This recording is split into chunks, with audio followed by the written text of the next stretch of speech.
ஓம் சரவண பவ. நாம் இன்றைக்கி பண்ண போகிறது ஒரு மட்டன் குழம்பு. அதுக்கு எண்ணெய் ஊற்றி பட்டை, கிராம்பு, ஏலக்காய், சோம்பு எல்லாத்தையும் போட்டு வெடிக்க விட்டுட்டு அதுக்கப்புறமா கருவேப்பிலை போட்டு வெடிக்க விடுங்க. அதுக்கப்புறமா ஆனியன்ஸை போட்டு நல்லா வதக்கி விடுங்க. 2லேருந்து 3 ஆனியன் எடுத்துக்கலாம். உங்களோட ஆனியனோட சைஸை பொறுத்து நீங்கள் எவ்வளோ கன்சிஸ்டன்சி வேணுங்கிறத பொறுத்து நீங்கள் அதை சேஞ்ச் பண்ணிக்கலாம். நான் இப்போ இங்கே 2 ஆனியன் எடுத்துருக்கேன். அது நல்லா வதங்கி கலர் சேஞ்ச் ஆகிடுச்சு பார்த்தீங்களா. இப்போ நான் ஜிஞ்சர் கார்லிக் பேஸ்ட் ஆட் பண்ணிக்கிறேன். 2 spoon ginger garlic paste add பண்ணி அதை நல்லா வதங்கிக்கணும்.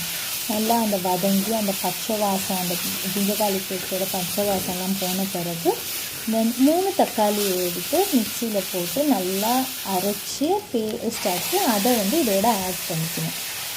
இப்போது இந்த கலவையை நல்லா நம்ம கலந்து கொடுக்கணும். எல்லாமே நல்லா வதங்கி வெந்து வர்ற வரைக்கும் நம்ம வெயிட் பண்ணிவிட்டு அதுக்கப்புறமா 2 ஸ்பூன் மிளகாத்தூள், 1 ஸ்பூன் 2 ஸ்பூன் மிளகாத்தூள், 1 ஸ்பூன் கரம் மசாலா, 1 ஸ்பூன் அந்த சோம்பு, சீரகம், மிளகெல்லாம் நான் அரைச்சி 1 ஸ்பூன் வச்சுருக்கேன், அந்த பொடி. அதுக்கப்புறமா அவ்வளோதான். இதெல்லாம் ஆட் பண்ணிவிட்டு நல்லா வதக்கி விட்டுருங்க. நான் மட்டனை வேக வைக்கும் போதே அங்கே மஞ்சத்தூள் போட்டுட்டதுனால நான் இங்கே மஞ்சத்தூள் ஆட் பண்ணலை. இப்போ நான் வேக வச்ச மட்டனை அந்த தண்ணியோடு சேர்த்து நான் ஆட் பண்ணிக்கிறேன்.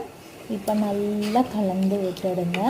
இது இந்த தண்ணி கொஞ்சம் கம்மியாக விட்டிங்கன்னா தான் அது நல்லா உங்களுக்கு ஒரு கிரேவி மாதிரி உங்களுக்கு கிடைக்கும்.